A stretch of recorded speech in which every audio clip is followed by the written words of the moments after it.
Selamat datang ke webinar anjuran Museum Warisan Melayu, Fakulti Bahasa Moden dan Komunikasi, Universiti Putra Malaysia yang merupakan satu-satu museum dalam universiti di Malaysia yang berfokuskan kepada jati diri warisan dan khazanah Melayu. Untuk makluman sidang hadirin, pada pagi ini Muzium Warisan Melayu merasa cukup bertuah kerana pada hari ini kita akan dihadiri oleh seorang pembicara yang terkenal dalam dunia komunikasi warisan yang namanya tidak perlu diperkenalkan lagi. Beliau akan membicarakan sebuah tajuk bersempena dengan sambutan Hari Malaysia pada esok, iaitu pada 16 September 2020. Justru tanpa membuang masa, saya persilakan moderator webinar pada hari ini yang merupakan mantan Timbalan Dekan Akademik dan Hal Ehwal Pelajar Fakulti Bahasa Moden dan Komunikasi, merangkap pensyarah di Jabatan Bahasa Melayu Fakulti Bahasa Moden dan Komunikasi, iaitu Yang Berbahagia Profesor Madya Dr. Albai Sujud. Jadi dengan penuh takzim saya persilakan beliau untuk mengendalikan majlis. Silakan. Bismillahirrahmanirrahim. Assalamualaikum warahmatullahi taala wabarakatuh. Terima kasih Puan Rahimah Hamdan selaku pengarah Muzium Fakulti Bahasa Moden dan Komunikasi Universiti Putra Malaysia dan selaku orang kuat muzium yang tidak kering dalam memberikan ruang bicara kepada kita semua, dan yang berbahagia profesor, para doktor, tuan-tuan dan puan-puan yang dapat hadir bersama dalam webinar bicara ilmu yang dibuat secara dalam talian. Terima kasih kepada pihak muzium kerana memberi peluang kepada saya untuk saya menjadi moderator pada webinar kali ini dalam tajuk yang saya fikir sangat menarik untuk kita renungi, untuk kita lihat, untuk kita sama-sama kongsikan, iaitu dari runtuhan Kota Melaka, kita bina jiwa merdeka. Tentunya banyak persoalan yang berlegar dalam minda kita semua. Apakah kita belum cukup merdeka? Apakah yang dituntut dalam kemerdekaan itu? Dan bagaimanakah bentuk acuan jiwa merdeka yang kita ingin, yang kita ingini dan yang kita harapkan dalam konteks sebuah negara yang merdeka seperti Malaysia ini. Dan sebagaimana dinyatakan oleh Puan Rahimah tadi, bahawa bicara ilmu yang dianjurkan ini sebagai satu pengisian sempena sambutan Hari Malaysia yang akan kita sambut pada 16 September 2020. Dan kalau berdasarkan kepada rekod yang memasuki untuk webinar ini, seramai 69 peserta, itu tidak termasuk yang mengikuti secara Facebook Muzium Warisan sendiri. Dan ini memperlihatkan bahawa jumlah mereka yang bersama-sama kita dalam majlis ini sangat mengujakan, dan ini tentunya didorong oleh dua faktor. Satunya topik yang dibicarakan dan yang keduanya ialah pembicara itu sendiri. Dan beliau yang saya maksudkan ialah Profesor Dr. Muati Elis Zamri Ahmad yang telah banyak berkongsi ilmu dalam membicarakan dan membahaskan hal-hal yang berkaitan dengan soal bahasa, budaya, jati diri Melayu dalam kerangka disiplin yang beliau sedang usahakan ini, iaitu disiplin komunikasi warisan. Izinkan saya untuk memberikan sedikit biodata Prof. Muati. Kalau saya nak bacakan semua, sudah tentu ia akan memenuhi ruang bicara ilmu kita ini. Tapi saya hanya mengambil kutipan-kutipan penting. Prof. Muati merupakan profesor di Jabatan Komunikasi Fakulti Bahasa Moden dan Komunikasi, berkelulusan Bachelor Sains Pertanian, Pendidikan Pengembangan dari UPM, dan kemudian Sarjana Komunikasi Pertuturan dari Western Illinois University, dan PhD Komunikasi dari Universiti Melaya. Dan bidang pengkhususan beliau ialah komunikasi pertuturan atau retorik, dan dalam bidang penerbitan beliau telah menerbitkan lebih daripada 20 buah buku akademik dan lebih daripada 80 artikel yang diterbitkan dalam jurnal tempatan maupun antarabangsa. Antara buku beliau yang menjadi rujukan dan diulang cetak iaitu Panduan Pengucapan Awam terbitan Dewan Bahasa dan Pustaka. Antara lain buku beliau Santun Komunikasi terbitan Dewan Bahasa dan Pustaka, Komunikasi di Tempat Kerja terbitan Dewan Bahasa dan Pustaka, Pemikiran Tun Dr. Mahathir Mohamad, terbitan Universiti Melaya, Panduan Pengucapan Awam, terbitan Dewan Bahasa dan Pustaka, dan buku-buku beliau yang menyentuh tentang keris Melayu misalnya diterbitkan pada setiap tahun bermula pada tahun 2015 sehinggalah ke tahun ini. Antara buku beliau, Keris Melayu Semenanjung, Satu Pengenalan, terbitan UPM, kemudian Keris Warisan Melayu juga terbitan UPM, dan yang terkini terbitan tahun 2020, Keris Indah Koleksi Diraja Keris Nusantara Duli Yang Maha Mulia Sultan Sarifuddin Idris Shah Ibni Almarhum Sultan Salihuddin Abdul Aziz Shah Al-Haj, terbitan UPM. Dari segi pengalaman pengendalian latihan, Prof. Mahathir memang antara tokoh komunikasi yang hebat di negara kita. Tak perlu saya kenalkan itu. Beliau lebih mengendalikan lebih daripada 900 sesi latihan di pelbagai agensi, kerajaan maupun badan berkanun pertubuhan kerajaan di Malaysia, sama ada di negara kita maupun di luar negara.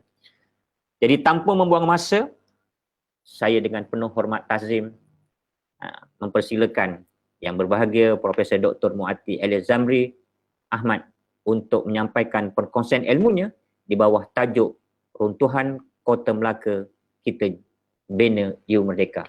Sebelum itu, sesi webinar ini akan dilaksanakan dalam dua keadaan. Pertamanya, Prof. Muaty akan melakukan pembicaraan dalam tempoh 1 jam sekitar itu, dan kemudian akan diikuti oleh sesi soalan, dan sesi soalan hanya dibenarkan dalam bentuk tulisan yang dicatatkan dalam ruangan chat, dan urustia akan membacakan soalan-soalan untuk dikemukakan kepada Prof. Zamri untuk dijawab.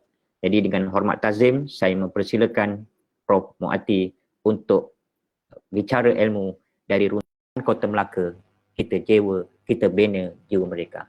Dipersilakan.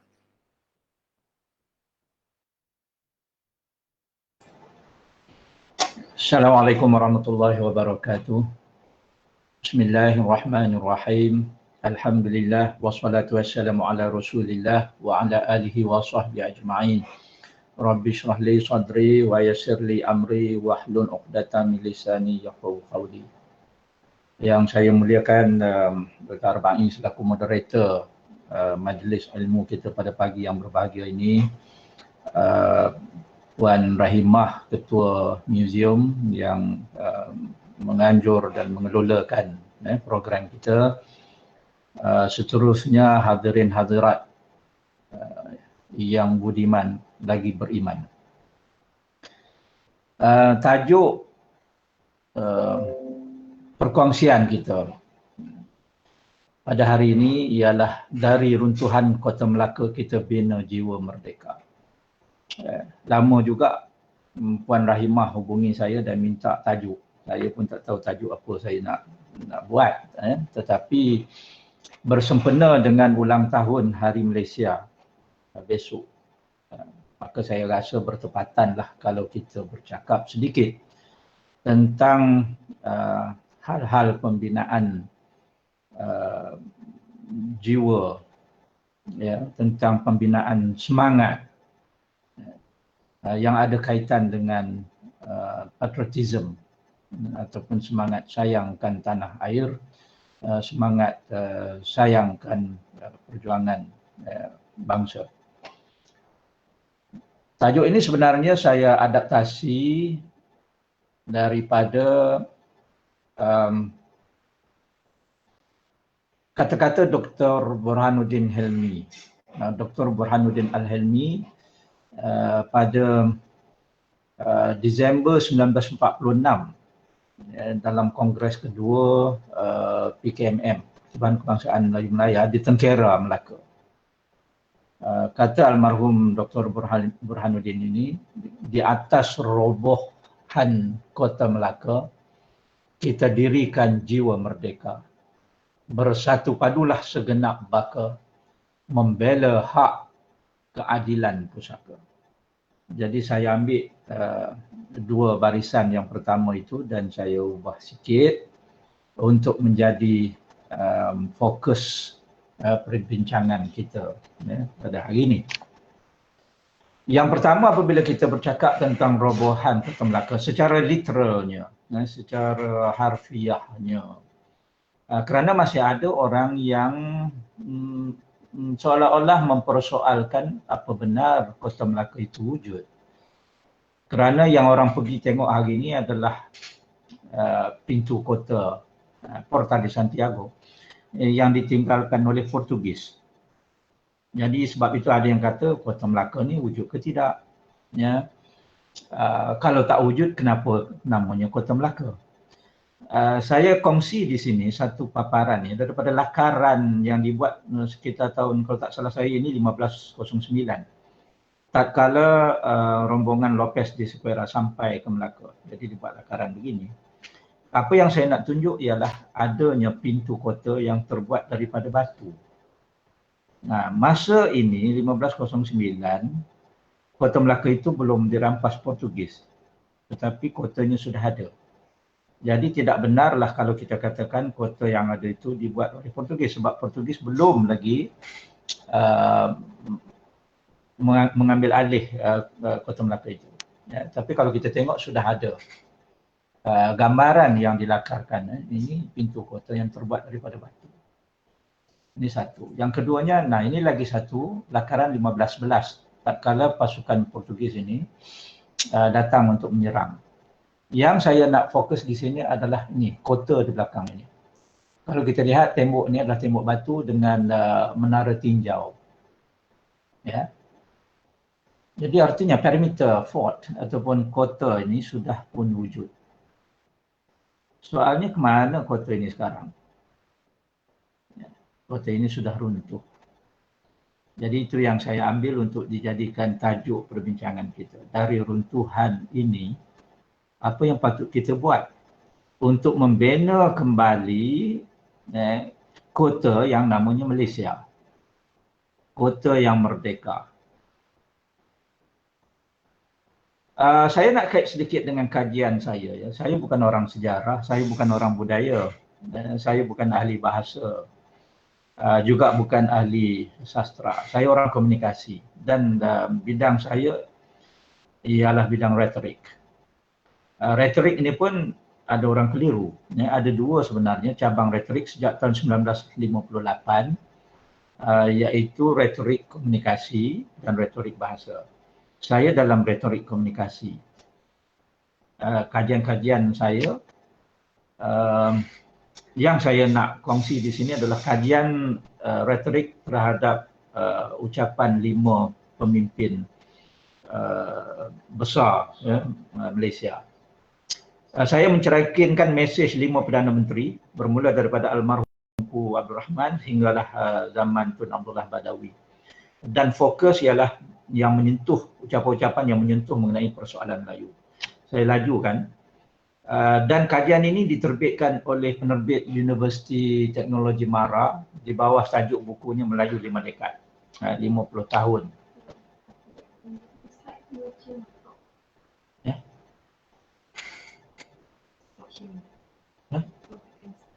Stop share. Oh sekejap, ada masalah teknikal ya.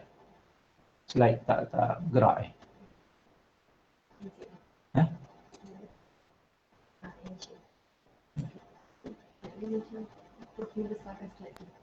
Ni.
sehingga tahun 2003. Beliau meneruskan tindakan agresif usaha afirmatif bagi membantu orang Melayu, meneruskan andaian bahawa orang Melayu masih belum mampu berdikari dan serba kekurangan, ketinggalan dalam segenap aspek kehidupan, khususnya pelajaran dan perniagaan. Melipat gandakan usaha menyempitkan jurang ekonomi antara Melayu dengan kaum lain. Dan dasar ekonomi baru diganti dengan dasar pembangunan nasional. Ini secara intipatinya, walaupun di penghujung Tun Dr. Mahathir pernah bercakap tentang merit dan betapa tidak perlunya ataupun tidak perlu lagi orang Melayu itu dibantu ataupun diberikan tongkat. Tetapi sebagian besar daripada era pemerintahan Dr. Mahathir itu, inilah intipatinya. Kemudian selepas Tun Dr. Mahathir mengundurkan diri tahun 2003, Tun Abdullah Badawi mengambil alih. Meneruskan tindakan agresif, usaha afirmatif bagi membantu orang Melayu, dan pada waktu itu negara berada di ambang status negara maju, mewarisi kejayaan pembangunan material dan prasarana yang cukup hebat. Tun Abdullah memfokus ataupun membentuk sikap dan kualiti modal insan agar warga Malaysia khususnya orang Melayu mempunyai personaliti unggul dan berminda kelas pertama. Ini adalah merupakan polisi atau pendasar di zaman Tun Abdullah. Jadi 50 tahun, daripada 57 sehingga 2007, kajian saya buat itu, secara konsisten, ini kesimpulannya, secara konsisten dalam ucapan sepanjang 50 tahun, 57 hingga 2007, orang Melayu dalam ucapan kelima-lima Perdana Menteri dilihat sebagai bangsa yang tertinggal, terpinggir, terkebelakang dan mundur dalam segenap aspek kehidupan serta tidak mampu menentukan arah tuju sendiri. Dan kesemua 5 Perdana Menteri bercakap tentang kelemahan Melayu dalam segenap aspek dan perlunya tindakan afirmatif untuk membantu mereka. Jadi persoalannya yang kita nak kaitkan dengan tajuk perbincangan hari ini, benarkah Melayu itu lemah? Benarkah telah runtuh Kota Melaka? Ini secara metaforanya. Kalau Kota Batu yang saya tunjuk tadi itu memang sudah runtuh, kita tak nampak lagi hari ini. Dan persoalan berikutnya, kenapa jadi begitu?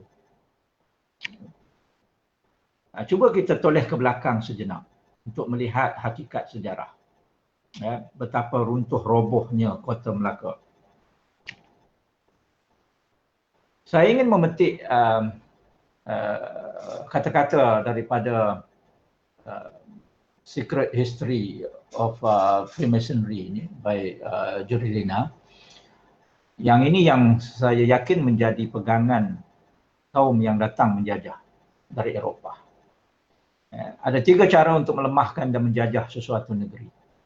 Pertama, kaburkan sejarahnya. Cuba fikirkan. Apakah sejarah kita itu sudah dikaburkan? Tanya diri sendiri. Adakah kita betul-betul faham dan menghayati sejarah tamadun kita yang begitu panjang? Yang kedua, hancurkan bukti-bukti sejarahnya, sehingga tidak boleh lagi diteliti dan dibuktikan kebenarannya. Jadi bukti-bukti sejarah kita banyak yang kita tidak tahu, banyak yang kita tidak dapat lihat. Kata orang putih, seeing is believing, terutamanya untuk generasi kemudian ini, generasi baru. Apa yang mereka nampak itulah yang mereka yakini.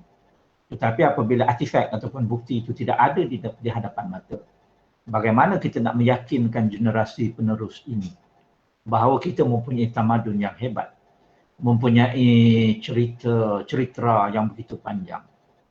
Yang ketiga, putuskan hubungan mereka dengan leluhurnya, dengan mengatakan leluhurnya itu bodoh dan primitif. Ini pun yang dilakukan. Jadi kalau kita lihat, ini modus operandi yang digunakan oleh penjajah. Dan satu lagi, saya petik ucapan Lord Macaulay dalam British Parliament pada 2 Februari 1835. Lord Macaulay kata apa? Dia kata, I have travelled across the length and breadth of India and I have not seen one person who is a beggar who is a thief, such wealth I have seen in this country, such high moral values, people of such caliber, that I do not think we would ever conquer this country.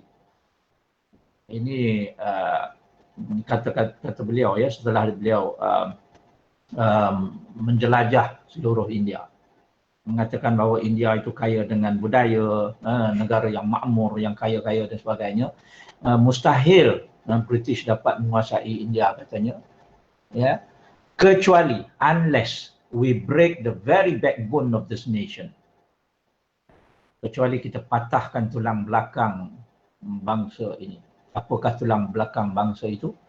Which is a spiritual and cultural heritage. Iaitulah warisan budaya dan warisan spiritual bangsa itu. And therefore, dan oleh itu, I propose that we replace her old and ancient education system. Saya mencadangkan agar kita menggantikan sistem pendidikan mereka yang lama itu, her culture, budaya mereka. For if the Indians think that all that is foreign, kerana apabila orang India menganggap apa sahaja yang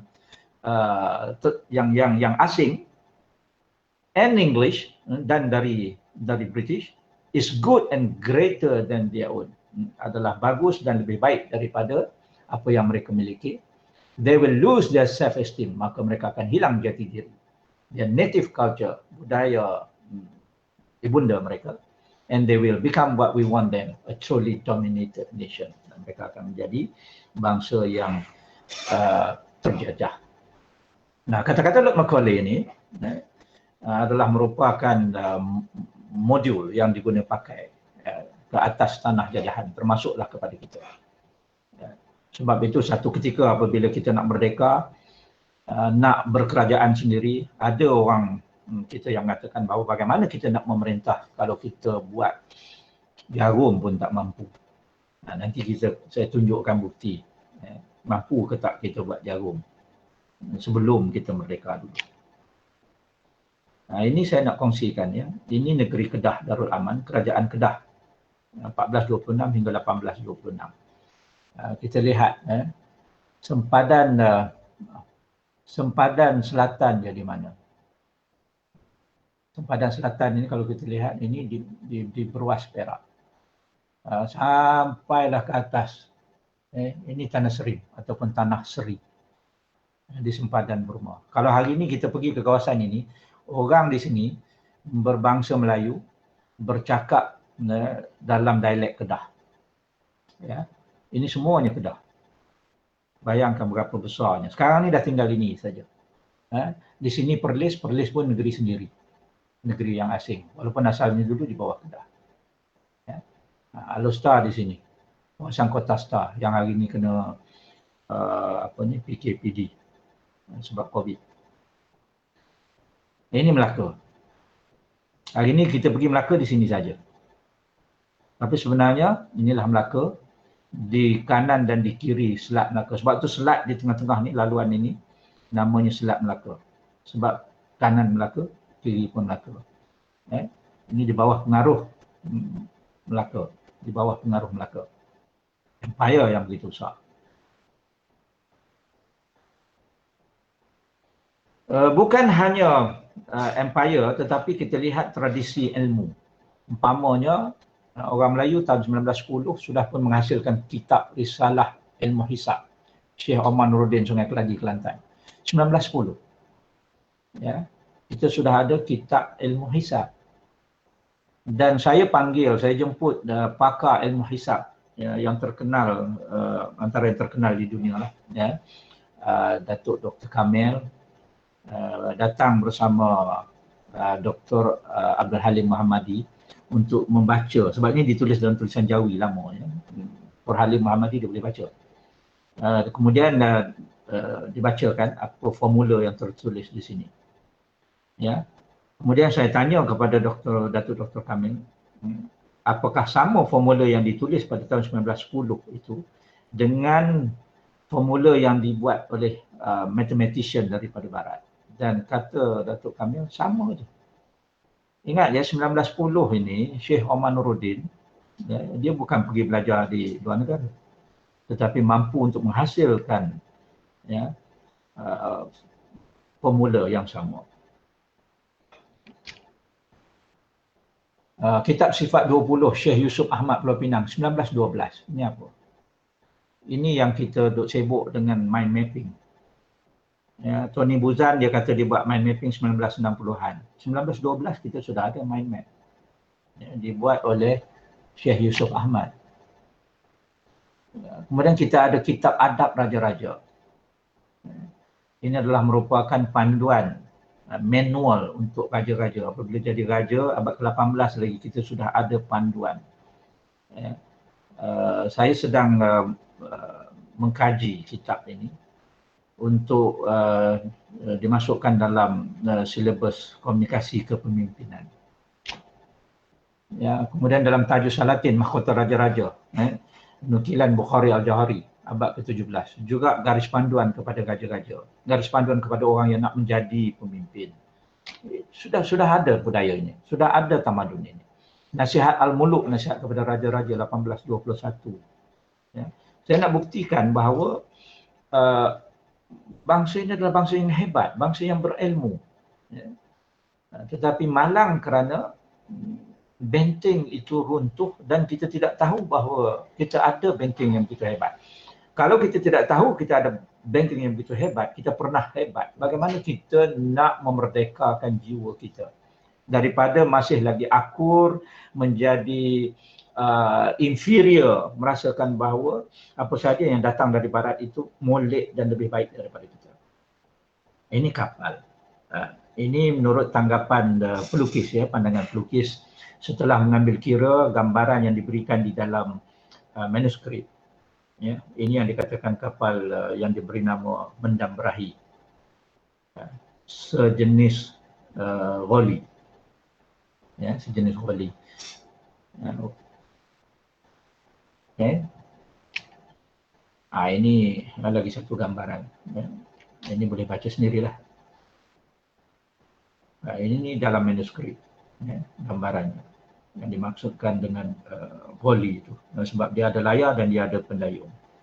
Ya. Kapal pengangkut juga kapal perang. Dan kita bukan hanya buat kapal.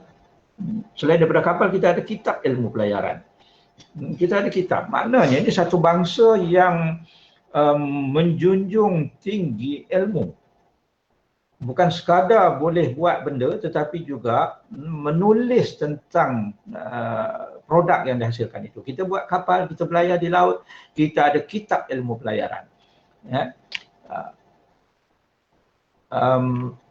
Yang ini semua orang barangkali pernah dengar bahawa the first man to sail around the world, ini adalah orang Melayu yang terkenal dengan nama Panglima Awang. Tapi Panglima Awang itu bukan nama sebenar, itu nama yang diberi oleh penulis buku Panglima Awang atau novel Panglima Awang itu, iaitu Cikgu Harun, arwah Cikgu Harun Aminur Rashid.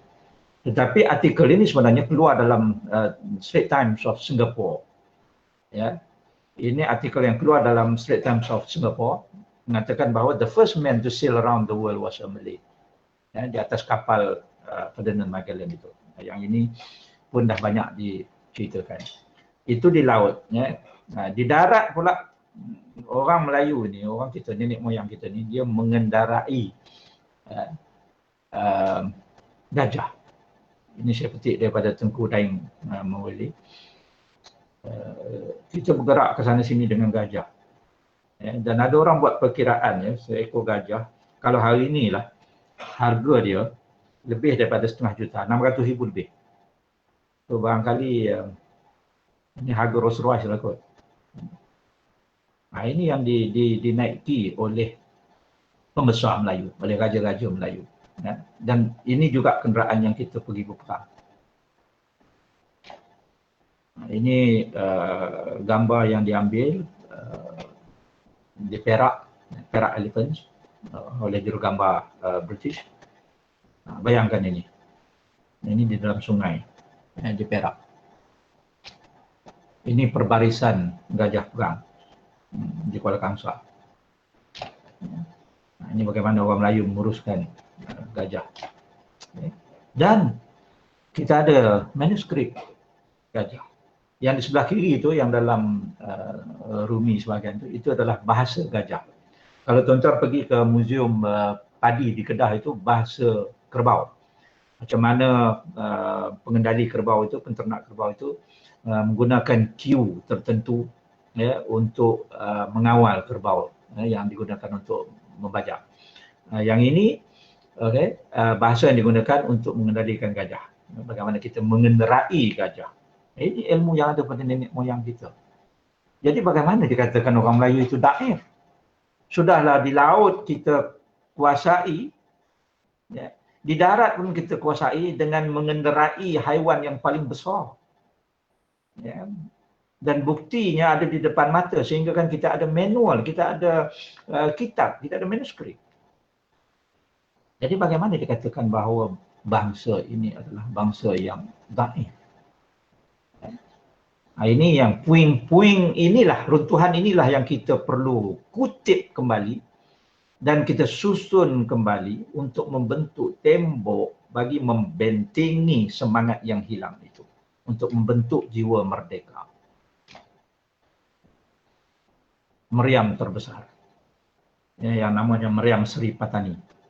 Buatan orang Melayu Patani abad ke-17.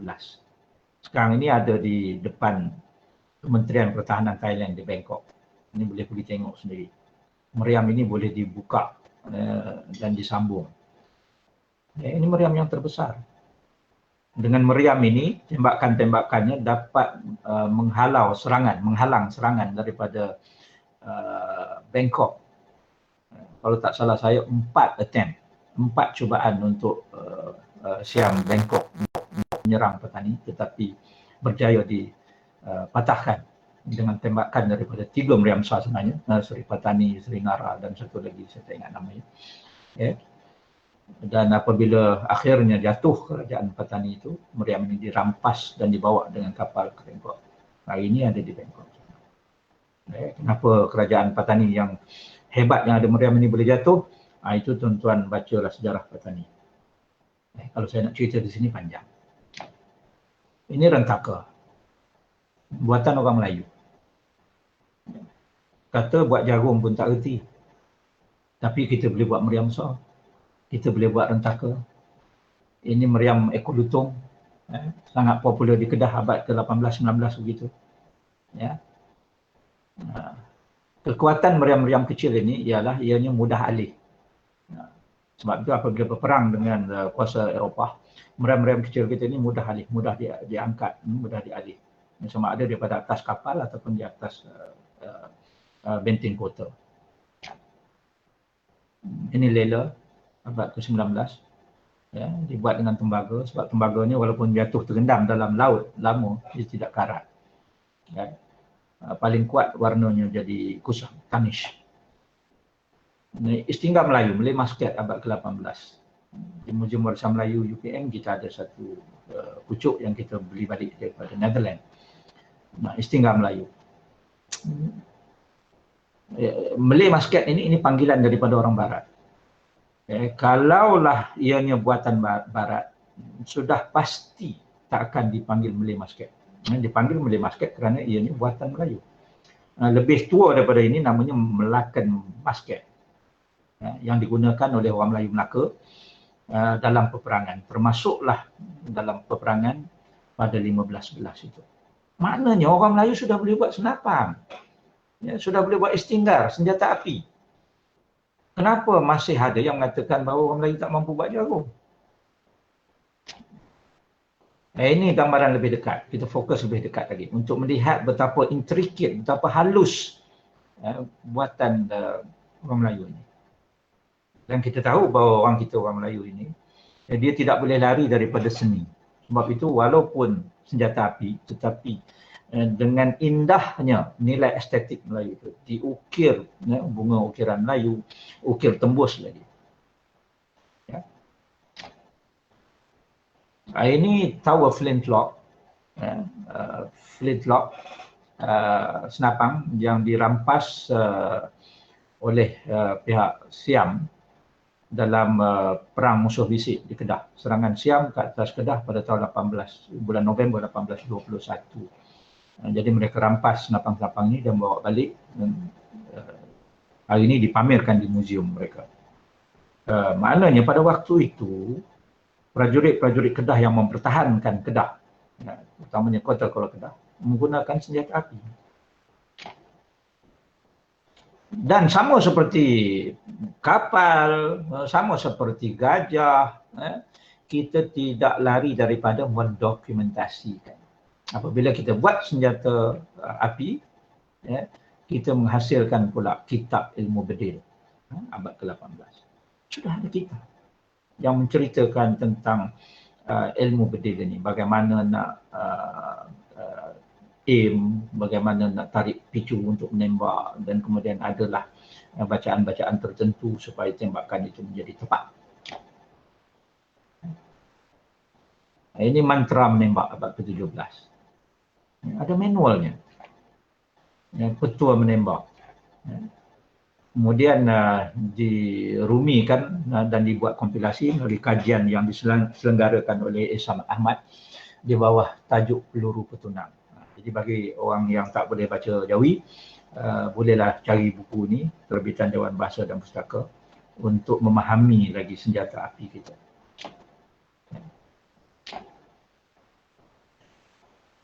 Ada pula yang mengatakan bahawa Melaka itu jatuh kerana Portugis datang dengan senapang, dengan meriam, sedangkan orang Melaka itu guna panah, guna sumpit, keris, pedang, mana boleh lawan, itu sebab kalah. Ini catatan daripada Portugis. Cuba baca apa dia kata. Dia kata some Muslims, dia panggil orang Melaka itu Muslim. Some Muslims who were taking refuge in the town some distance away began sniping at the Portuguese with muskets. Ini Portugis sendiri tulis. Dia kata orang Melaka tu, orang Muslim tu, Melayu tu, mereka menembak, began sniping. Ini penembak-penembak tepat. At the Portuguese, menembak Portugis dengan musket, dengan senapang. Jadi maknanya orang Melaka pada waktu itu 1511 itu sudah ada senjata api, sudah ada musket. Since the Portuguese had a number of wounded men, ramai orang Portugis yang cedera, and the sun was very hot, cuaca pun panas, the governor ordered a retreat in the ship's boats to the fleet. Mereka terpaksa berundur, naik boat, naik fleet, naik boat untuk kembali ke kapal untuk dirawat. Dan satu lagi, tengok bawah tu. Tengok bawah tu. Some of the cannonballs fired made of lead penetrated both sides of the junk. Peluru meriam orang Melayu Melaka itu menembusi dinding-dinding kapal Portugis yang datang menyerang, causing heavy losses among the men. In the fury of the battle, Antonio de Abreu was wounded in the jaw by a musket shot. Antonio de Abreu ni cedera dia punya rahang kerana ditembak dengan musket, hilang gigi dan sebagainya lah. Jadi apa yang saya nak sebut di sini bahawa kita sudah ada sniper pada waktu itu, kita sudah ada musket, sudah ada senapang. Jadi tertolaklah andaian bahawa orang Melayu itu hanya menggunakan keris dan pedang. Tetapi perlu ingat ini senjata jarak jauh. Apabila datang close combat, pertempuran jarak dekat, kita guna keris dan pedang. Tetapi untuk mengatakan bahawa keris dan pedang sahaja digunakan, itu tidak tepat. Ini nak gambaran apabila dah jatuh kota Melaka tu, gambaran betapa kayanya Melaka. Jadi macam mana kata orang Melayu tu daif ya? Kalau inilah gambaran yang disebut oleh Al-Bukhari di dalam catatannya. Dia kata the town was so rich that the spoils which remain amounted in the value to more than 50,000 cruzados. Setelah berundurnya Sultan Pembesar dan orang-orang yang taat dengan dia, tinggalan baki-baki itu pun lebih daripada 50,000 cruzados. Itu pun dikira satu nilai yang sangat besar pada waktu itu. Of the artillery, 3,000 pieces were found out of 8,000. Daripada senjata api itu artileri, senjata api itu meriam, lela, rentaka, istinggar, Daripada 8,000 tu, 3,000 were found out. 3,000 mereka jumpa. Some of the cannons were very heavy. So setengah meriam tu sangat besar. And one of them was a very beautiful piece presented not long before the King of Calicut. Ini nak tunjukkan daripada catatan Portugis sendiri betapa hebatnya kerajaan Melaka pada waktu itu. Ini gambaran ya seorang pejuang Melayu. Cuba kita tengok, dia ada musket, dia ada ristingga yang dibawa. Kemudian di belakang dia itu sundang, senjata libas, macam pedang juga lah. Kemudian di pinggangnya ada keris lagi. Jadi kita bukan hanya guna keris dan dembing saja. Yang ini pemuras, blunderbuss, yang digunakan oleh pejuang-pejuang Aceh. Cuba lihat di pinggang itu ada senjata tikam iaitu rencong. Kemudian mereka juga membawa pemuras senjata api. Ini lela rentaka yang dijumpai di selatan Thailand, milik kerajaan Kedah dulu. Ini British ambil gambar apabila dia sampai ke kawasan orang Melayu. Begitu banyak senjata api. Dan saya nak kongsi di sini catatan Edward Monckton tahun 1772. Semasa dia melawat Kedah di kawasan Perlis. Envoy of the East India Company wrote to India. Dia tulis, dia bagi tahu India. Dia kata the King of Kedah and all the Malay kings dan semua sultan-sultan Melayu have got guns, mempunyai simpanan senjata api enough to drive all the Europeans out of India. Cukup banyak sehingga boleh menghalau keluar ke semua penjajah Eropah daripada India. If they know how to make use of them. Kalau mereka gunakan dengan betul, kalau mereka tahu menggunakannya. Ini banyak. Dan kalau ada masa, carilah buku ni, The Blockade of Kedah in 1838 in Malayan Waters, buku yang ditulis oleh Sharad Osborne. Beliau ni kelasi di atas kapal Hyacinth, kapal yang mengepung kota Pulau Kedah, menghalang pejuang-pejuang Melayu daripada mendapat bantuan senjata dan juga bantuan makanan, ubat-ubatan melalui jalan laut, dan Siam pula menyerang dari darat. Jadi pakatan dua superpower ni, British dan Siam, berdepan dengan orang Melayu Kedah yang dibantu oleh pertumbukan Melayu daripada negeri-negeri lain. Jadi bagaimana boleh dikatakan bahawa Melayu itu dhaif dan lemah? Dan cuba kita lihat peperangan Melayu. Ini saya kutip daripada Abdullah Muhammad Shahrizad. Peperangan-peperangan yang dilalui oleh orang Melayu.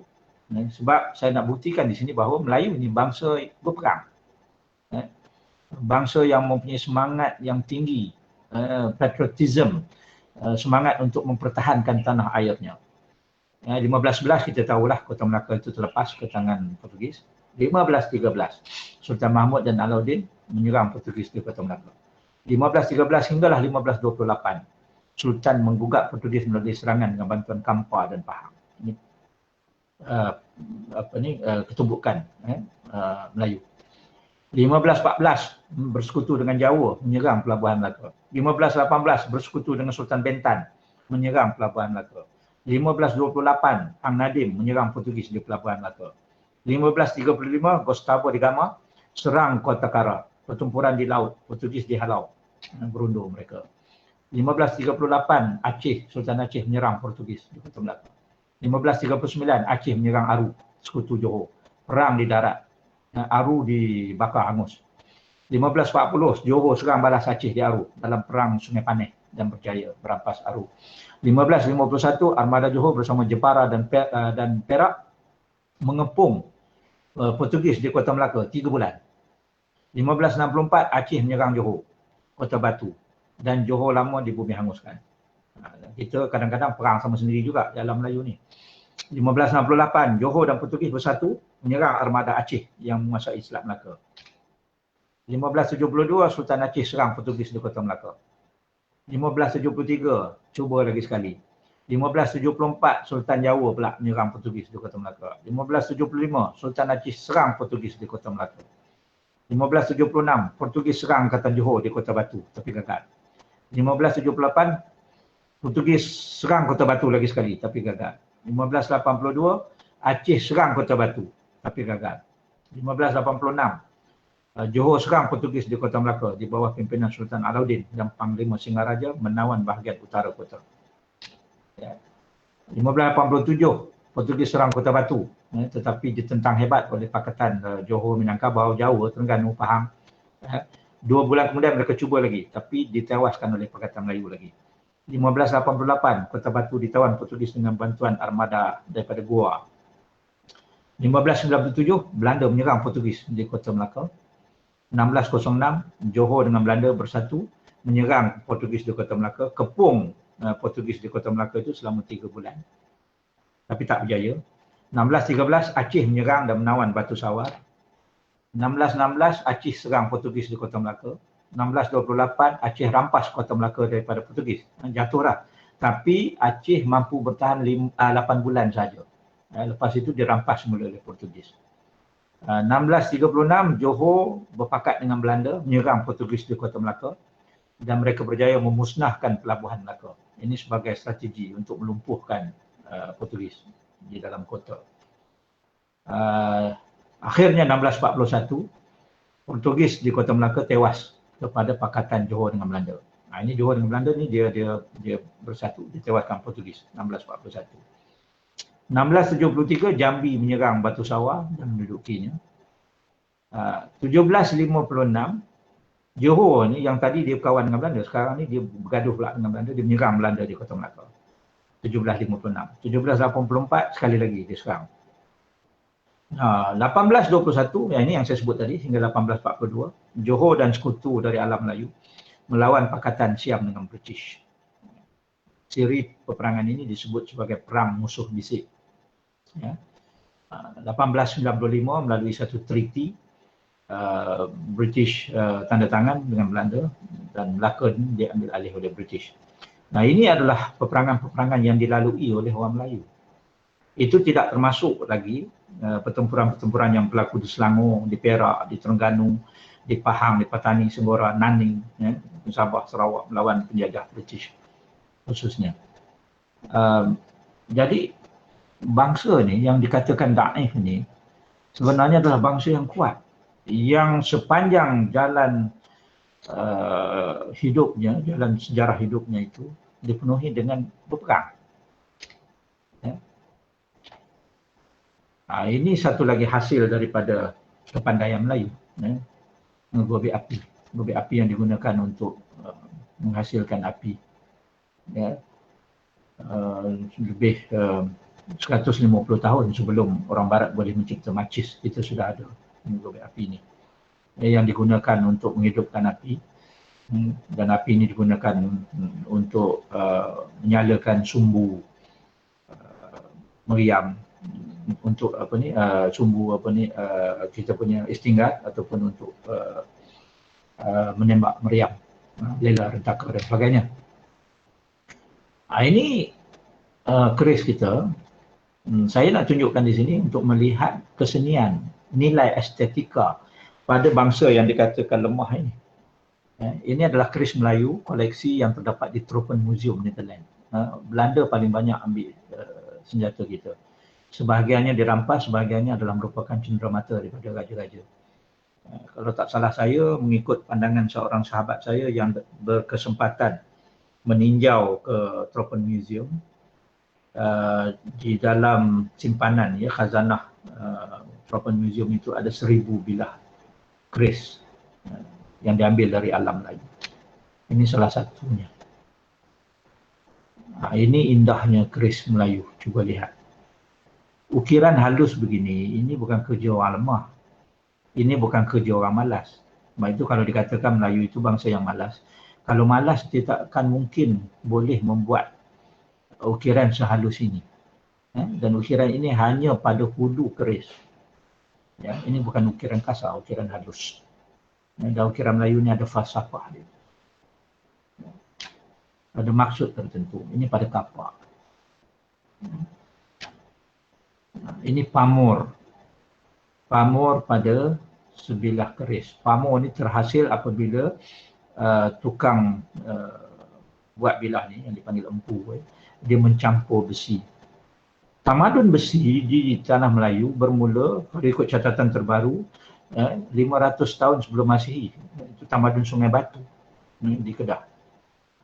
Jadi maknanya orang kita menguasai besi begitu lama sehingga kan kita mampu mencampur pelbagai jenis besi. Keris kita ini kalau yang biasa pun 7 jenis besi itu biasa. Besi tawar dengan besi baja dicampur, kemudian besi pamuk. Maka terjadilah corak ataupun bunga pada bilah, dan bunga inilah yang disebut sebagai pamuk. Macam-macam pamuk yang terhasil. Dan pamuk itu pula ada yang terjadi secara natural, secara alami, dan ada juga pamuk yang memang dicipta, disengajakan. Ini kekuatan, keupayaan, kepandaian, kemahiran yang ada pada empu ataupun pada pandai besi kita. Jadi bagaimana dikatakan bangsa ini daif, bangsa ini malas, bangsa ini tidak ada kepakaran apa-apa, tak boleh buat jarum. Nah, ini rumah. Cuba tengok rumah. Ini rumah penghulu. Rumah penghulu kita di Kedah. Rumah kita yang kita bina mengikut keadaan kita. Tingkap yang besar, kemudian ada kekisi supaya ada laluan angin, dan tidak cukup dengan itu, maka diukir indah. Sebab orang Melayu dengan estetika ini tidak boleh dipisahkan. Ini kerja orang malas ke? Ini rumah orang kaya di Kelantan. Ini di Perak. Rumah pembesar. Rumah agam. Bumbung atap tu cuba lihat. Disusun macam sisik ikan. Ini di Melaka. Rumah penghulu Gani. Betapa indahnya rumah kediaman kita. Ini istana di Bukit Candan. Istana lama Perak di Bukit Candan. Ini Seri Menanti. Ini masjid. Masjid lama di Kampung Laut di Kelantan. Masjid yang tua. Cuba lihat binaan. Ini binaan Nusantara. Binaan Nusantara yang bentuknya bertingkat begitu bumbungnya. Di atas sekali itu tempat orang bersuluk, mengasingkan diri. Ini masjid di Jalan Padang Rengas di Perak. Laluan angin. Saya yakin masjid ini kalau kita masuk sejuk. Ini arkitektur kita. Jadi bagaimana bangsa ini dikatakan malas? Itu bukti yang nampak. Yang tidak nampak, bukti yang tidak nampak. Manifestasi kepada keupayaan berfikir aras tinggi orang Melayu. Pantun umpamanya, terhasil pantun. Saya bagi contoh di sini satu pantun. Untuk menunjukkan bahawa pantun ini adalah merupakan penglahiran keupayaan berfikir yang bertunjangkan kepada epistemologi ataupun pandangan sarwa. Maka terhasil pantun seperti ini. Pulau Pandan jauh tengah, Gunung Daik bercabang 3. Ini bukan hayalan, sebab kalau kita tengok peta, cuba tengok peta. Pulau Pandan itu memang jauh ke tengah. Dan di Gunung Daik itu memang ada Gunung Daik, di Pulau Daik ada Gunung Daik. Gunung Daik itu atasnya 3 di puncaknya itu. Jadi itu sebabnya apabila orang Melayu ini berlayar di laut, dia tahu bahawa Pulau Pandan itu jauh sikit daripada pulau lain, daripada gugusan pulau lain, maka dia ambil menjadi pembayang dalam pantun. Dan pantun ini pula tidak terdapat dalam budaya lain, hanya dalam budaya Melayu sahaja. Dan pantun ini digunakan dalam banyak hal. Ada pantun nasihat, ada pantun seloka, ada pantun nak bertikam, macam-macam. Jadi ini manifestasi kepada keupayaan berfikir, kemahiran berfikir aras tinggi. Dan begitu signifikan pantun ini dalam pemikiran Melayu, dalam budaya Melayu, sehingga kan Pak Tenas, budayawan Riau, menyatakan di dalam tulisan beliau tentang kegunaan pantun. Apa guna pantun Melayu? Mengajar orang supaya tahu. Tahu apa? Tahu bodoh mencari guru. Dah tahu bodoh, carilah guru, tuntut ilmu. Tahu menjaga aib malu. Ini soal mustahak dalam hidup orang Melayu, menjaga aib. Tahu mengekang hawa nafsu. Ini selari dengan tuntutan agama. Tahu meneladan, arif meniru. Cari yang mana yang boleh dibuat teladan. Kalau nak meniru pun meniru secara arif. Orang sekarang ni cut and paste saja. Tahu beramal dengan berilmu. Nak amal tapi mesti ada ilmu. Kalau amal tanpa ilmu, itu yang jadi ajaran sesat. Tahu hidup ada dituju. Mesti ada objektif dalam hidup. Tahu mati azab menunggu. That's the end. Hujung, noktah perjalanan. Jadi kalau tak betul, azab menunggu. Ini adalah kegunaan pantun. Jadi indahnya pantun Melayu gitu. Apa guna pantun Melayu? Memberi petunjuk kepada yang mahu. Petunjuk apa? Petunjuk agama, sunnah dan fardu. Petunjuk adat, membaikkan laku. Petunjuk menyuruh hidup berilmu. Jadi Melayu dengan ilmu ni tak boleh dipisahkan. Supaya hidup tak dapat malu, supaya mati tak kena palu. Kan indah itu. Pelik juga orang kita sendiri sekarang ini. Oleh kerana tidak ada jiwa merdeka, sudah tidak lagi meminati dan melihat, memandang tinggi pada pantun. Jarang dah generasi muda ini mendalami, belajar pantun. Kalau ada pun pantun-pantun gurauan begitu, yang tidak menggambarkan keintelektualan. Dalam kita tidak menghargai pantun, orang lain pula begitu kagum dan mendalami pantun. Sampai hari ini kalau kita tengok di Perancis sana, ditubuhkan Association Française du Pantun, pantun sayang. Ada persatuan pantun di Perancis. Perancis ni kita tahu, di kalangan bahasa-bahasa di Eropah, bahasa Perancis ini adalah bahasa yang dilihat dan dianggap bahasa tinggi, sastra tinggi. Sehingga orang di UK sendiri, kalau anak orang kaya-kaya tu, kaum terpelajar, selain daripada bercakap bahasa Inggeris, mereka mendalami dan menguasai bahasa Perancis. Jadi mereka memandang tinggi bahasa Perancis itu. Dan Perancis tu pula, bahasanya yang dipandang tinggi oleh bahasa-bahasa lain di Eropah, mengagumi pantun kita, yang kita sendiri hari ini tak pandang tinggi. Pelik kan? Jadi, di mana merdekanya jiwa kita? Ini saya baca satu, saya tuliskan di sini, paparkan. Satu perkongsian pantun Melayu yang ditulis oleh orang Perancis dan kemudian ditulis dalam bahasa Perancis. Kalau tidak kerana bintang, masakan bulan naik setinggi. Kalau tidak kerana abang, masakan cahaya datang kemari. Kemudian ditulis dalam bahasa Perancis itu. Saya pun tak tahu macam mana bunyinya.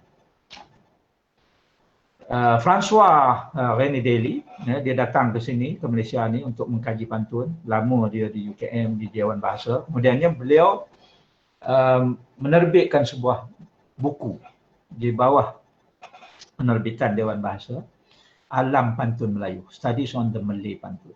Nampak? Kesungguhan orang Perancis datang untuk mendalami pantun. Mereka kagum. Dan kita kesampingkan. Kemudian kita tengok headgear, pakaian kepala. Pakaian kepala orang kita. Sekarang ni sudah ada gerakan untuk menghidupkan kembali pemakaian tanjak. Sebab tanjak ni dulu adalah pakaian orang Melayu lah. Dia pelengkap kepada busana Melayu. Tuanku Sultan Kedah, Sultan Salihuddin, sangat prihatin akan tanjak ni, tengkolok ni. Dan baginda sendiri minta supaya dihidupkan kembali tengkolok-tengkolok mengikut sejarah yang betul. Jadi dihasilkan tengkolok untuk Tuanku Sultan Kedah itu namanya tengkolok Seri Mahkota. Dan biasalah orang Melayu ni apabila dia buat sesuatu ada falsafahnya. Jadi tengkolok Tuanku itu asasnya adalah asas 5 susunan sirih. Dan falsafahnya ia melambangkan 5 perkara, iaitu menjunjung syariat, mendukung adat, memimpin dengan hemat, berdaulat sepanjang hayat, bersemayam dalam rahmat dan berkat. Jadi kita bukan buat benda hentam kromo sahaja. Jadi kita telah lihat ya sepanjang apa yang saya kongsikan tadi bahawa terdapat bukti yang jelas dan nyata. Bukti yang jelas dan nyata bahawa orang Melayu ni, kita pernah menguasai laut, kita menguasai darat, bukan hanya dengan produk-produk tertentu, tetapi juga kita menghasilkan dokumentasi, penulisan. Ini yang kita jumpa. Sebenarnya lebih 20,000 naskah manuskrip kita dibawa balik ke Eropah sana. Banyak di Leiden University, ya, banyak di Belanda khususnya, ya, di Britain, ya, sebahagian lagi di Portugis. Mereka membawa balik manuskrip ini. Bukan hanya mereka nak kaji, tetapi juga mereka nak pisahkan manuskrip ilmu itu daripada orang Melayu. Dan benarlah modus operandi yang ketiga tadi, ya, putuskan dengan leluhur, dengan mengatakan bahawa leluhur kita, nenek moyang kita itu bodoh. Padahal kita punya dokumentasi itu mereka curi dan bawa balik. Ini satu perkara yang perlu kita sedar. Ya. Jadi bersempena dengan semangat untuk menyambut ulang tahun Malaysia besok, maka ayolah kita bina kembali jiwa yang merdeka. Dan memang British telah menyerahkan kembali negara ini kepada kita tahun 57. Tetapi ingat kata-kata Malik bin Nabi, ada 2 konsep yang perlu kita faham. Satu adalah kolonialisme. Kolonialisme artinya negara yang terjajah tetapi pemikiran umat warga di dalamnya bebas merdeka. Inilah yang dilalui oleh nenek moyang kita. 1511 bermulanya campur tangan asing di tanah kita dan kemudian silih berganti daripada Portugis kepada Belanda, Belanda kepada British yang paling banyak membuat kerosakan. Tetapi jiwa nenek moyang kita itu, pejuang-pejuang kita itu bebas merdeka sehingga mereka tidak rela berada di bawah penjajahan. Mereka menggadaikan darah dan nyawa demi untuk membebaskan tanah ini.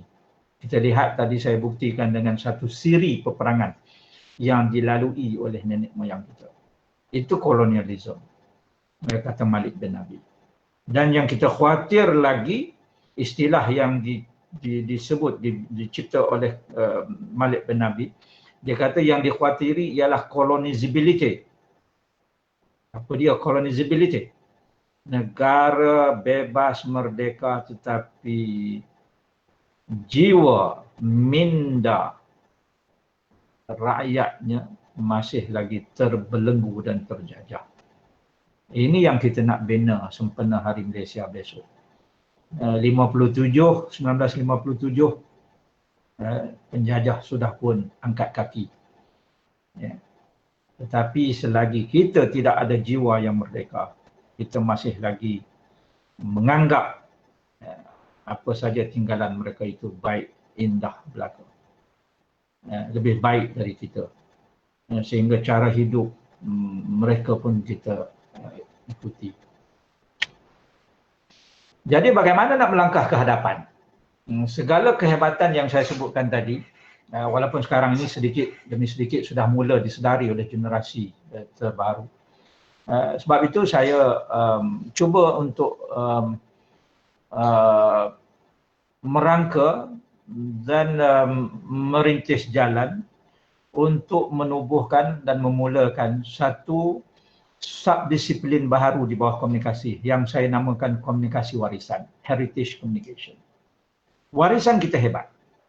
We have a very great civilization. We had a good heritage, magnificent, hebat. Tetapi generasi yang baharu ini tidak tahu. Anak cucu kita tak tahu. Kenapa? Kerana kita tidak komunikasikan. Jadi disitulah the missing link, disitulah rantaian itu terputus. Segala kehebatan yang kita warisi itu sama ada tersimpan di dalam buku ataupun hanya dihinggap habuk di dalam rak-rak di muzium begitu saja. Usaha perlu dilipat gandakan untuk mengkomunikasikan warisan budaya kita ini kepada generasi penerus, kepada generasi baru. Dan di mana yang boleh, mewawarkannya ke seluruh dunia supaya dunia tahu siapa kita. Saya takrifkan komunikasi warisan ini sebagai segala bentuk perkongsian maklumat melalui apa jua saluran, any channel, tentang tinggalan generasi terdahulu dengan tujuan untuk mengambil iktibar atau manfaat daripadanya untuk membentuk peradaban generasi seterusnya. Jadi maknanya kehebatan silam itu bukan hanya untuk dikagumi, tetapi untuk kita tuai iktibar ataupun manfaat daripadanya. Ya, merangkumi interpretasi tinggalan warisan dan signifikannya kepada generasi penerus. Apa juga saluran komunikasi? Maksudnya sama ada bersemuka ataupun berperantara, mediated. Bila mediated ini menggunakan media, sama ada media konvensional ataupun media baru, secara soft cell ataupun hard cell. Ini maksud komunikasi warisan. Satu caranya tentulah melalui popular culture, melalui media, dan media yang paling besar pengaruhnya, paling cepat dan rebaknya adalah TV, video. Memang dah ada usaha ini, umpamanya filem Hang Tuah, filem Hang Jebat kemudiannya. Ini yang lama-lama lah. Sultan Mahmud Mangkat di Julang. Sumpah di Bumi Merkah, ini tahun 81, yang memaparkan perang musuh bisik di Kedah itu. Tetapi jarang sangat kita tengok ditayangkan di TV. Ya. Setiap tahun apabila bulan 8 saja, dekat dengan kemerdekaan, yang ditayangkan Sarjan Hasan, Bukit Kepung, ya, tetapi yang lain ini, umpamanya Sumpah di Bumi Merkah, jarang kita tengok. Ya. Kemudian kita ada filem, agak baru juga, walaupun bukan yang terbaru, ya, Hikayat Merumah Wangsa umpamanya, Puteri Gunung Ledang. Ya. Kemudian siri drama, Arka Raja Haji melawan Belanda. Ya. Ini yang dibuat di Patani. Ya.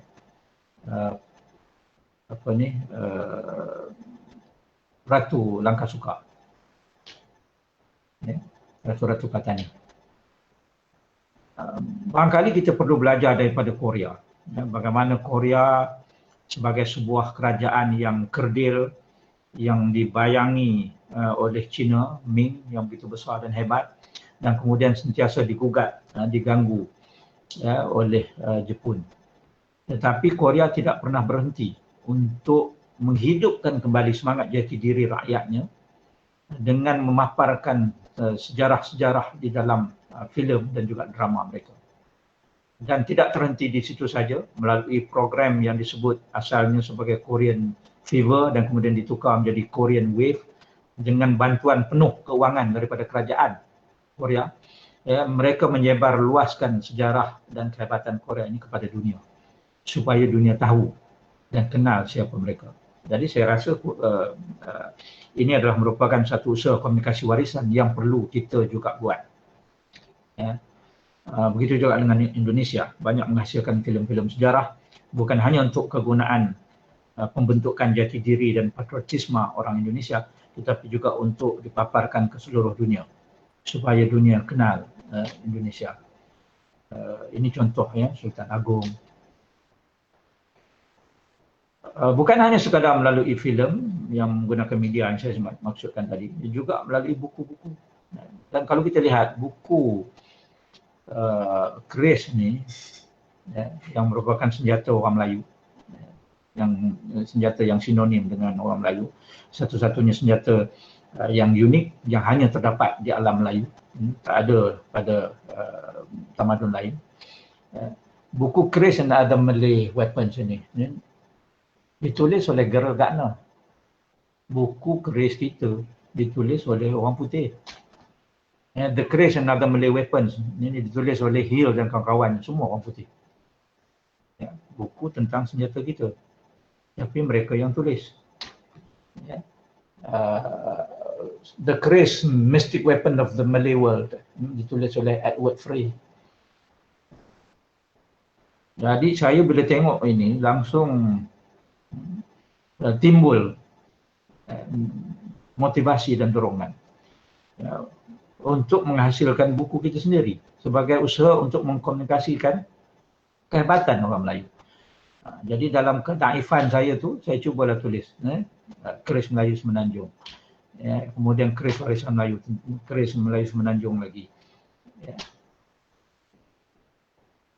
Kemudian oleh sebab Kota Melaka tu dah tak ada lagi puing-puingnya pun, Kota Melayu yang masih lagi intact di utara tanah air itu Kota Kuala Kedah.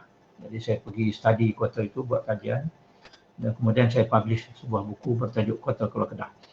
Sejarah kota itu dengan senjata yang digunakan dalam peperangan orang Melayu Kedah pada waktu itu menentang musuh, terutamanya British yang bergabung dengan Siam. Ini dalam tahun 1820-an. Kemudian buku ini diminta untuk ditulis dalam bahasa Inggeris oleh Tuanku Sultan Kedah kerana baginda nak jadikan cendera mata kepada tetamu daripada luar negara yang mengunjungi baginda. Jadi saya terjemahkan kepada Kuala Kedah Fort. Court of the Leaping Tiger, gelanggang harimau menerkam. Kerana bendera Kedah dulu itu bendera harimau menerkam. Kemudian saya mengkaji pula legasi Sultan Badli Shah, Sultan yang begitu lantang menentang penubuhan Malayan Union pada tahun 1946. Sultan yang berada di barisan hadapan untuk membentuk persekutuan tanah Melayu, dan kemudian yang berperanan besar dalam mendapatkan kemerdekaan daripada British. Dan yang terbaru seperti mana yang disebut oleh moderator tadi, ini adalah keris koleksi Sultan Selangor. Tuanku Sultan begitu bermurah hati untuk mengizinkan keris yang ada dalam koleksi baginda itu, yang sangat-sangat cantik, sangat-sangat menakjubkan, untuk dikongsi bersama rakyat jelata. Kita tak boleh masuk ke istana untuk tengok, tetapi kita boleh tengok melalui buku ini.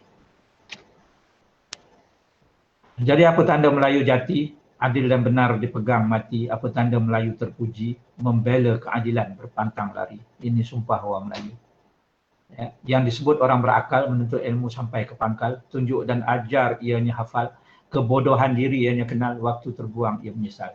Ini juga patut menjadi pegangan kita dalam usaha kita untuk membina jiwa yang merdeka tadi. Jadi tuan-tuan dan puan-puan yang mengikuti webinar ini, ayolah sama-sama kita kumpul kembali puing-puing yang runtuh dari Kota Melaka itu. Kita susun kembali, kita perkukuhkan benteng jiwa kita agar kita orang Melayu ini kembali menjadi satu kekuatan yang merdeka. Terima kasih di atas perhatian. Mohon maaf di atas keterlanjuran. Assalamualaikum warahmatullahi wabarakatuh. Okey, terima kasih Prof. Dr. Muati yang telah pun memberikan bual bicara beliau dengan begitu tersusun, kemas dan begitu berinformatif, terutamanya untuk mengangkat bagaimanakah jiwa merdeka yang diharapkan berdasarkan kepada bukti-bukti dokumentasi khususnya tentang orang Melayu, tentang kehebatan orang Melayu, dan adakah sekadar kehebatan itu perlu kita sekadar simpan dalam sejarah atau kita simpan dalam bentuk dokumentasi saja kalau ia tidak diwar-warkan dalam bentuk yang lebih tersusun dan lebih kemas kini supaya generasi yang akan datang tahu menilai dan tahu menghargai kehebatan dan akhirnya akan membentuk sebagaimana nyatakan tadi jiwa yang merdeka. Yang bagi Prof, memang banyak komen, banyak pandangan, banyak soalan yang diajukan dan pihak Urustia telah pun menyaring dan merangkumkan supaya soalan-soalan yang dikemukakan oleh para hadirin, para peserta kita satukan dan saya bacakan beberapa soalan Prof untuk Prof mungkin boleh memberikan tambahan daripada maklumat yang diberikan tadi.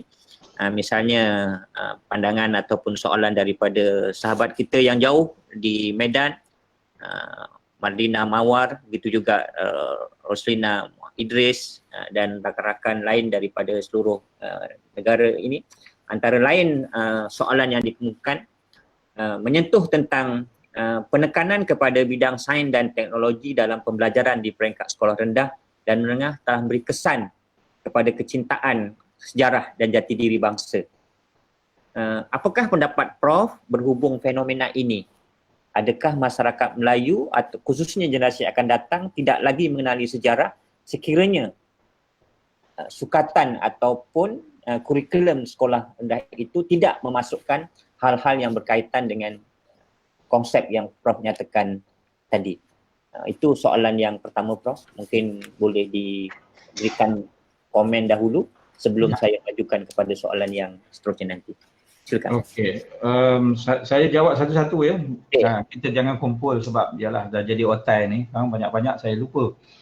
Baik, ini daripada soalan daripada saudari kita di Medan dan juga Dr. Arba'i kata tadi lebih kurang sama dengan beberapa soalan lain ya, daripada tempat-tempat lain juga. Dia sebenarnya gini, jangan kita lihat pembelajaran sains dan teknologi itu sebagai sesuatu yang bersaing dengan pembelajaran sejarah. Ya, sebab manusia ni sebenarnya kita kena seimbang.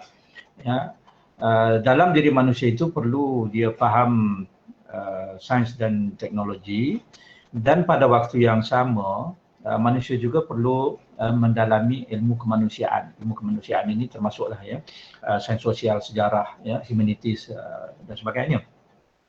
Jadi fokus ataupun pemberatan kepada sains dan teknologi tidak seharusnya menjadi alasan untuk kita tidak memahami sejarah dan budaya warisan. Malah kalau kita lihat dalam sains juga ada sejarahnya, dalam teknologi juga ada sejarahnya, dan dalam sejarah ada sains dan teknologinya. Tadi saya tunjukkan gambar apa tu gobe api itu umpamanya. Gobe api itu adalah merupakan satu manifestasi keupayaan orang kita dahulu menguasai sains dan teknologi. Kalau pencipta gobe api itu dia tidak faham biologi, chemistry, kimia, ya, dan juga physics, maka tidak mungkin dia dapat menghasilkan gobe api itu. Ya, kerana dengan ukuran kepersisan, precious calculation, precise calculation, baru boleh dibuat omboh, ya, yang boleh menghasilkan geseran pada gobek tadi. Kemudian dengan mengenali daun pokok yang ada habuk itu, daun dedap umpamanya ataupun daun dedalu sebenarnya, yang digunakan untuk diletakkan di hadapan omboh itu supaya dia spark, ya, menghasilkan api.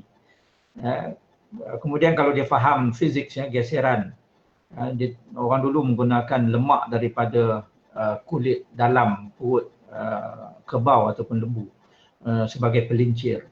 Ya. Jadi ini semua adalah merupakan paduan sains dan teknologi. Begitu juga dengan keris.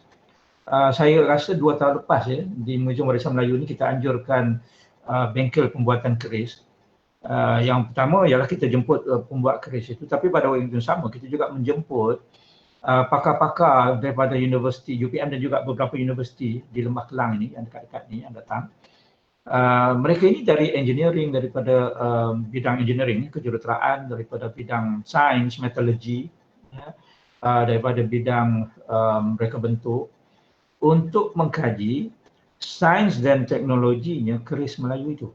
Ya, umpamanya seorang pakar fizik mengatakan bahawa keris yang berlok itu apabila ditetak dengan parang ataupun pedang, lok itu menyebabkan bilah itu mampu untuk menangkis getaran dengan lebih cepat ataupun membuang getaran dengan lebih cepat. Jadi itu sebab saya katakan, walaupun kita belajar sains dan teknologi, ya, tetapi tidak seharusnya dipisahkan Apatah lagi dijadikan alasan kenapa fokus kepada sains boleh lupa sejarah. Bagi saya dia mesti beriringan. Cuma cara dan fokus pengajaran sejarah itu perlu kita kaji dan perbaharui dari semasa ke semasa. Baru-baru ini ada interview di radio apabila hampir dengan kemerdekaan ditanya saya apakah perlu buku sejarah di Malaysia ini disusun semula. Dan saya kata ya memang sejarah itu hidup. Maknanya ia sentiasa perlu disusun semula. Mana fakta-fakta atau data-data yang kita rasa kita jumpa data baru yang perlu kita gunakan untuk menggantikan fakta dan data lama, perlu dilakukan segera. Ya, umpamanya memasukkan tentang jumpaan di Sungai Batu sehingga mendapat pengiktirafan daripada Profesor Stephen Oppenheimer, Oxford, yang datang dan mengakui bahawa Sungai Batu adalah merupakan tamadun yang tertua di Asia Tenggara. 500 BC, 500 tahun sebelum Masihi. Yang itu perlu dimasukkan dalam kita punya buku sejarah, dalam silibus sejarah. Jadi satu lagi saya cadangkan, sejarah itu tidak harus jadi satu subjek yang hambar, yang kita hanya belajar di sekolah itu tarikh kejadian. Saya lihat di Amerika bagaimana sejarah menjadi subjek yang diminati kerana bukan hanya sekadar teacher centered ya, cara mengajarnya, tetapi mereka ada lawatan-lawatan ke tempat-tempat bersejarah, lawatan-lawatan ke museum, kemudian dia reenact, dilakonkan kejadian yang bersejarah itu, peperangan, pertempuran umpamanya. Jadi secara tidak langsung apabila tugasan ini diberikan kepada pelajar, mereka terpaksa mengkaji dan mendalami fakta sejarah itu. Itu pandangan saya lah, respon saya kepada soalan yang pertama tadi. Okey, terima kasih Prof. Saya fikir itu telah pun menjawab persoalan yang dimajukan dan ini mungkin soalan yang terakhir, Prof. Daripada beberapa soalan-soalan yang dikemukakan, kami pihak Urustia telah pun merangkumkan dan soalan ini kami jangkakan soalan yang terakhir untuk Prof berikan respon. Soalannya, bagaimana untuk disatukan jiwa Malaysia yang merdeka supaya setiap rakyat atau warga Malaysia dapat menjunjung satu matlamat yang sama selaras dengan Hari Malaysia yang kita akan sambut besok. Bagaimanakah keupayaan, kehebatan orang Melayu itu perlu disatukan dengan bangsa-bangsa lain dalam konteks masyarakat maju Indonesia untuk kita membina satu jiwa Malaysia yang merdeka sebagaimana yang dihasratkan. Saya kira itu mungkin perkara penting yang mungkin menjadi sandaran untuk kita fikir sama, seolah-olah nanti kita akan melihat bahawa inilah acuan-acuan yang perlu kita bina, yang perlu kita laksanakan terutamanya kepada generasi yang akan datang yang akan mencorakkan negara kita dalam konteks yang dia hajati dan diingini. Mungkin Prof boleh berikan pandangan untuk yang itu. Ini soalan yang sangat bagus ya. Tadi itu saya lebih banyak bercakap dalam konteks budaya Melayu ya. Sebab kita fahamlah bahawa bangsa Melayu ni bangsa yang menjadi penduduk ya, yang asal di sini di alam Melayu ini ya. Tetapi hakikatnya selepas daripada itu kita ada juga ya, orang yang datang daripada luar alam Melayu ya, tetapi mereka ini sudah pun berada di sini ya, dan sudah pun menjadi sama-sama ya, menjadi rakyat Malaysia, membentuk Malaysia ya. Yang perlu kita berikan perhatian ya, jangan ada usaha untuk memecah belahkan antara orang yang berbeza etnik bangsa di Malaysia ni. Ya. Saya dari generasi yang bersekolah di sekolah kebangsaan dulu. Bila sebut sekolah kebangsaan, sekolah rendah ya, kita bercampur semua. Selepas itu masuk ke sekolah menengah pun sama, kita bercampur semua bangsa. Apabila kita bercampur semua bangsa, kita menjunjung satu cita-cita.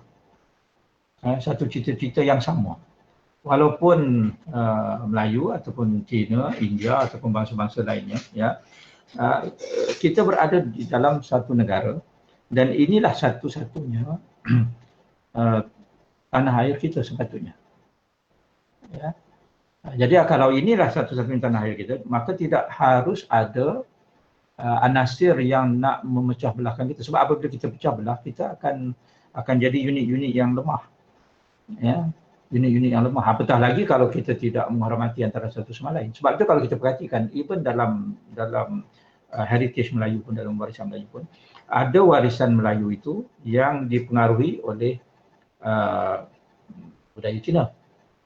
Dan budaya Cina Malaysia juga, kalau banding dengan Hong Kong ataupun Cina di tanah besar, unik kerana budaya mereka Cina di Malaysia ini juga sudah pun ada unsur-unsur diserapi oleh budaya Melayu. Ini yang membentuk wajah Malaysia. Begitu juga dengan India, orang India kan. Cuba bandingkan orang India di Indonesia dengan orang India di India. Sudah berbeza kerana India yang ada di Malaysia ini sudah pun mengadaptasi cara hidup, budaya sedikit sebanyak orang Malaysia, orang Melayu. Begitu juga Melayu. Dalam budaya Melayu pun ada unsur-unsur daripada bangsa lain tadi. Jadi acuan ini, bangsa yang macam-macam tadi itu dileburkan di dalam satu bekas yang namanya Malaysia. Jadi yang ini yang perlu ditonjolkan, kesamaan-kesamaan ini adalah menjadi kesilapan besar apabila ada pihak yang memperbesarkan perbezaan. Sepatutnya dipupuk kesamaan supaya sama-sama kita merasakan bahawa kita ini orang Malaysia. Melayu, Cina, India, Kadazan, Iban, apa saja. Apabila kita menjadi rakyat Malaysia, maka kita menjunjung citra yang sama untuk memerdekakan Malaysia ini daripada pemikiran ataupun minda penjajahan. Itu pandangan saya. Soalan ini susah dan memerlukan usaha sama-sama. Yes. So, itu saja. Terima kasih dan akhir kata selamat menyambut Hari Malaysia. Terima kasih. Okey, terima kasih Yang Berbahagia Prof. Muhammad Elizambri Ahmad yang telah pun memberikan bual bicara beliau dengan beberapa maklumat yang cukup menarik sehingga ada perkara-perkara yang mungkin sebelum ini kita tidak mengetahui ataupun tidak pernah terjangka bahawa kehebatan orang Melayu begitu hebatnya dan yang penting untuk kita fahami dalam webinar Bicara Ilmu ini dari Runtuhan Kota Melaka Kita Bina Jiwa Merdeka bukan hanya sekadar kita mencari perbezaan-perbezaan, tetapi yang paling utama ialah kekuatan yang ada pada setiap bangsa, setiap amalan yang kita lakukan ini kita satukan yang akhirnya dapat kita membina sebuah warga negara ataupun sebuah bangsa yang hebat bukan saja dari segi fizikalnya, tetapi kehebatan yang penting ialah kehebatan dari segi fizikal dan juga dari segi spiritual, dari segi pemikiran yang akhirnya kita dapat membebaskan diri dalam konteks sebagai sebuah negara, sebuah rakyat, sebuah bangsa yang merdeka, bukan saja merdeka dari segi terbebas dari penjajahan, tapi yang penting ialah bebas dari segi penjajahan pemikiran kita. Terima kasih sekali lagi saya ucapkan kepada pihak Muzium Warisan yang telah pun memberikan satu ruang pemikiran kepada kita, khususnya kepada Puan Rahimah Hamdan dan juga kepada seluruh barisan kepimpinan fakulti, dekan, yang bahagia dekan dan juga pihak pengurusan, pihak urus dia, pihak jawatan kuasa yang tak lupa untuk saya ucapkan terima kasih sekali lagi kepada Prof. Muhammad Elizambri Ahmad yang saya kira banyak perkara yang kita pelajari, yang banyak perkara yang perlu kita kongsikan, dan kepada seluruh peserta sama ada dari Malaysia ataupun di luar daripada negara Malaysia ini, saya ucapkan selamat maju jaya dan saya mohon maaf banyak-banyak sepanjang saya mungkin mengendalikan sesi ini ada kesilapan di mana-mana dan mana-mana soalan yang tidak sempat dijawab, mohon boleh berikan komen, pandangan serta apa juga di FB Muzium Warisan untuk kita ambil maklum perkara-perkara yang berkaitan dengan itu. Sekali lagi saya ucapkan terima kasih banyak dan selamat Hari Malaysia. Selamat kita berjumpa lagi dan kita sudahi dengan tasbih kifarah dan surah wal asr.